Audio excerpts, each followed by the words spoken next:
أعوذ بالله من الشيطان الرجيم.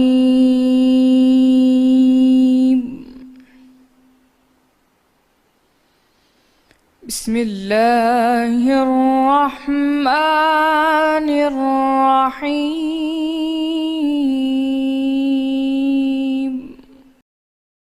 اور ہم نے نوح کو ان کی قوم کی طرف بھیجا تو وہ ان میں 50 برس کم 1000 برس رہے۔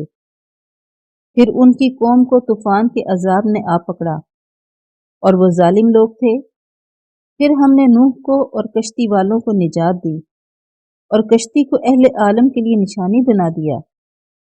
اور ابراہیم کو یاد کرو جب انہوں نے اپنی قوم سے کہا کہ اللہ کی عبادت کرو اور اس سے ڈرو، اگر تم سمجھ رکھتے ہو تو یہ تمہارے حق میں بہتر ہے۔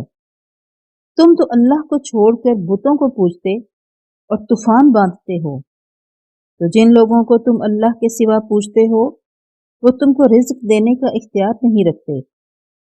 بس اللہ ہی کے ہاں سے رزق طلب کرو اور اسی کی عبادت کرو اور اسی کا شکر کرو، اسی کی طرف تم لوٹ کر جاؤ گے۔ اور اگر تم میری تکذیب کرو تو تم سے پہلے بھی امتیں اپنے پیغمبروں کی تکذیب کر چکی ہیں، اور پیغمبر کے ذمے کھول کر سنا دینے کے سوا اور کچھ نہیں۔ کیا انہوں نے نہیں دیکھا کہ اللہ کس طرح خلقت کو پہلی بار پیدا کرتا، پھر کس طرح اس کو بار بار پیدا کرتا رہتا ہے؟ یہ اللہ کو احسان ہے۔ کہہ دیجئے کہ ملک میں چلو پھرو اور دیکھو کہ اس نے کس طرح خلقت کو پہلی دفعہ پیدا کیا ہے، پھر اللہ ہی پچھلی پیدائش پیدا کرے گا۔ بے شک اللہ ہر چیز پر قادر ہے۔ وہ جسے چاہے عذاب دے اور جس پر چاہے رحم کرے، اور اسی کی طرف تم لوٹائے جاؤ گے۔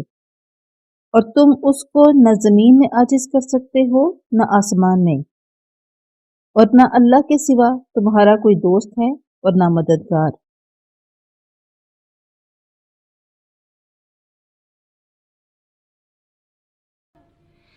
صدق اللہ